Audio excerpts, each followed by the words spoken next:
जय हिंद। देखिए इस वीडियो में समझते हैं कि रेगिस्तान में ऊँट बिना पानी के महीनों तक कैसे जीवित रहता है और ऊँट के कुबड़ में क्या पाया जाता है, और जब ऊँट मर जाता है तो ऊँट के पास लोगों को क्यों नहीं जाने दिया जाता है। तो देखिए ऊँट दो प्रकार का होता है, एक होता है अरेबियन ऊँट, और जो अरेबियन ऊँट होता है उसके शरीर पे केवल एक ही कुबड़ पाया जाता है और ये हमारे भारतवर्ष में भी पाया जाता है। और एक होता है टार्किस या बैक्टीरियन ऊँट, और जो टार्किस या बैक्टीरियन ऊँट होता है ना, इसके शरीर पे दो कुबड़ पाया जाता है, लेकिन हमारे भारतवर्ष में नहीं पाया जाता है, ये मंगोल में पाया जाता है। देखिए जो हमारे भारतवर्ष में पाया जाता है ना, उसके शरीर पे क्या होता है, एक ही कुबड़ होता है, और जो एक कुबड़ वाला होता है उसे हम क्या कहते हैं, अरेबियन ऊँट कहते हैं। अब ये चार प्रकार का ऊँट होता है, एक होता है जैसलमेरी ऊँट होता है, एक होता है राजस्थानी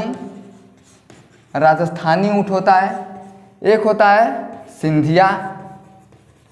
सिंधिया ऊँट होता है, और एक होता है रसगुल्ला मंगा दे मुझे यार, मंगा दे मुझे, कहाँ का मंगा दे, तो बीकानेर का मंगा दे। तो एक क्या होता है, बीकानेरी ऊँट होता है। और एक कच्ची ऊँट होता है जिस कहाँ पाया जाता है, तो पाया जाता है गुजरात में। यानी हमारे यहाँ जो ऊँट होता है ना, अरेबियन ऊँट, ये इनके क्या होता है, चार प्रकार होता है। एक जैसलमेरी ऊँट होता है, एक राजस्थानी होता है, एक सिंधिया होता है, और क्या होता है, एक बीकानेरी होता है। अब समझिए कि आखिर रेगिस्तान में वो कैसे जीवित रहता है। तो देखिए लोग क्या कहते हैं कि जब ऊँट होता है ना, तो जिसके ऊपर क्या होता है, ये जो कुबड़ होता है, कुबड़ में पानी भरा होता है। अब सोचिए ये ऊँट है ना, ये 13 मिनट में 113 लीटर पानी को पी लेता है। 8 दिन पे 10 दिन पे, यानी जब भी इसको प्यास लगेगा ना, तो जब ये पिएगा तो 13 मिनट में 113 लीटर पानी को पी लेगा। अगर आप बताइए, अगर इसके कुबड़ में अगर 1 महीने का पानी रख दिया जाए तो क्या ले सकता है। सोचिए 1 महीने में बहुत ज़्यादा पानी पिएगा, वो पानी को कैसे रह सकता है। 6-6 महीने ऊँट को देखिएगा तो 6 महीने रेगिस्तान में ही सब रह जाते हैं, तो कितना पानी अपने कुबड़ में लेके जाएगा कि वो पिएगा। जब वो 13 मिनट 113 लीटर को पानी को पी लेता है तो कितना पानी रख के जाएगा। तो इसमें क्या होता है, इसमें पानी नहीं होता, इसमें क्या होता है, इसमें वसा होता है। क्या होता है, वसा होता है। और ये कौन सा वसा होता है, तो यह प्राकृतिक वसा होता है। यानी साइंस भी इसके पीछे का रहस्य नहीं पता लगा पाएगा कि क्या होता है। यानी क्या होता है, ये प्राकृतिक वसा होता है। तो जब ऊँट क्या होता है, रेगिस्तान में जाता है सब, तो हफ्ता में 10 दिन में जब पानी अगर उनको नहीं मिलता है, अगर समुद्र कहाँ मिलेगा रेगिस्तान में, तो जब वो पानी नहीं पाते ना, तो यही जो वसा इनके शरीर में होता है, यानी जो कुबड़ में जो वसा होता है ना, तो ये वसा जब उन लोगों को भूख लगता है, प्यास लगता है, तो क्या होता है, ये पानी और ऊर्जा यानी एनर्जी में बदल जाता है, जिसके कारण ऊँट को आराम से क्या होता है, वो उस पानी को और एनर्जी को अंदर अपने रख लेता है और आराम से क्या होता है, रेगिस्तान में चलता है। देखिए इन लोगों का जो पैर होता है ना, ये जो पैर होता है ना, ये बहुत ही मोटा गद्दीदार होता है। अगर हम लोग चले जाएंगे 1 किलोमीटर हम लोग बालू में चल जाएंगे तो लगेगा कि करियाँ धैर्य, अरे बाप बाप तेल लगा हुआ पापा, हमारे करियाँ दुखाने लगा। तो क्या होता है, इन लोगों का जो पैर होता है ना, ये बहुत ही गद्दीदार होता है। और ये गद्दीदार हो जाने के कारण जब ये लोग रेगिस्तान में अपने पैर को रखते हैं तो बहुत तेज़ी से ये लोग भागते हैं। और रेगिस्तान का अगर जहाज किसी को कहा जाता है तो किसे कहा जाता है, तो रेगिस्तान का जहाज ऊँट को ही कहा जाता है। किसे कहा जाता है, तो ऊँट को कहा जाता है। तो समझ में आ गया। यानी जो उसका कुबड़ होता है तो उस कुबड़ में पानी नहीं होता है, ये क्या होता है, वसा होता है, और ये प्रकृति का देन है। और यही जो वसा होता है, जब ऊँट को भूख लगता है, प्यास लगता है और पानी कहीं नहीं मिलता है, तो यही वसा क्या होता है, उसे पानी और एनर्जी देता है, जिसके कारण ऊँट क्या होता है, आसानी से रेगिस्तान में चलता है।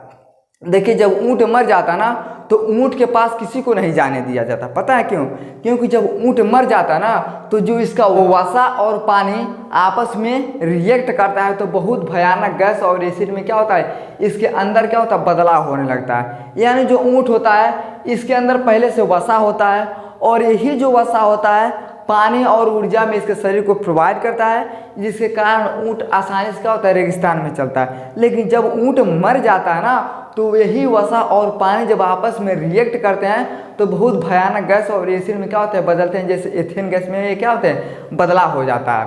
और जब इनका बदलाव होने लगता है तो इनके शरीर में जो बैक्टीरियाएँ होती हैं बहुत तेज़ी से बढ़ने लगती हैं। जैसे समझिए, अगर किसी आदमी को अगर आप मार देंगे तो 1 दिन 2 दिन के बाद क्या होगा, उसके जितना भी बैक्टीरियाएँ सब रहेंगे धीरे धीरे उसके शरीर में क्या होंगे, खाना शुरू कर देंगे, जिसके कारण आदमी का शरीर क्या होगा, बहुत ही दुर्गंध होने लगा, यानी बदबूदार होने लगेगा। तो उसी तरह से जब ये मर जाता है तो जब इन दोनों का क्या होता है, रिएक्ट होता है ना, तो बहुत ही खतरनाक गैस और एसिड का ये बदलाव होता है मीथेन जैसी गैसों में, और जिसके अंदर की बैक्टीरियाएँ होती हैं बहुत तेज़ी से बढ़ने लगती हैं। और जब ये बढ़ने लगती है ना तो इनके शरीर में अगर कोई भी बाहरी अगर एक्टिविटी अगर चला जाता है तो इनका शरीर क्या होता है, जैसे बम नहीं फोड़ा जाता है तो बम की तरह इनका शरीर एकदम धड़ाधड़ क्या होता है, उड़ जाता है। जैसे मान लीजिए अगर कोई मरा हुआ है और आदमी जाके से उसको छू देगा, चाहे कोई भी बाहरी रिएक्ट हो जाएगा ना, तो ऊँट के शरीर में क्या होता है, बम विस्फोट हो जाता है। और जब उसका विस्फोट होता है ना तो उसके शरीर में जितने भी गैस होते हैं, जितने भी एसिड होते हैं, ये क्या होते हैं, बहुत तेज़ी से इधर उधर हवा में उड़ने लगते हैं। और जो भी लोग आसपास रहते हैं ना तो उनके जहरीले जहर की तरह क्या होता है, इनका जो गैस होता है जहर की तरह काम करता है। अब काम तो करेगा, अब सोचिए उतना ही बैक्टीरिया हैं वो होती हैं, और जब ये चली जाती है हवा में उड़ने लगती हैं तो क्या होता है, जितने भी लोग सांस लेंगे तो उनको क्या होता है, ये तकलीफ देता है। हम लोगों को तो जहर की तरह लगेगा।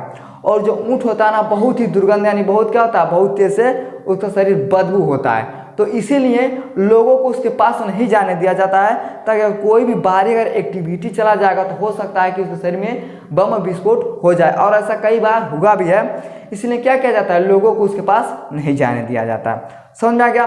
तो ऊँट के जो कुबर होता है उसमें क्या पाया जाता है, वसा पाया जाता है, और ये प्राकृतिक वसा होता है। इसका साइंस भी पता नहीं लगा पाएगा कि ये कहाँ से आता है, कैसे होता है, ये प्राकृतिक का बनाया हुआ चीज़ है।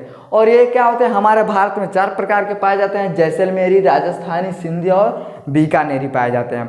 और जो ही वसा होता है क्या करता है, उनको जब जाते हैं तो 6 महीने तक रहते हैं, तो यही जो वसा होता है ना उनके शरीर में पानी और एनर्जी के रूप में प्रोवाइड होता है, जिस कारण लोग आसानी से चलते हैं। और रेगिस्तान का जहाज किसे कहा जाता है, तो ऊँट को रेगिस्तान का जहाज कहा जाता है। आई होप आपको समझ में आ गया होगा कि ऊँट के कुबर में क्या पाया जाता है, और ऊँट के मरने के बाद लोगों को ऊँट के पास क्यों नहीं जाने दिया जाता। आई होप आपको समझ में आ गया। समझ में आ गया तो वीडियो को लाइक शेयर सब्सक्राइब जरूर करें। जय हिंद।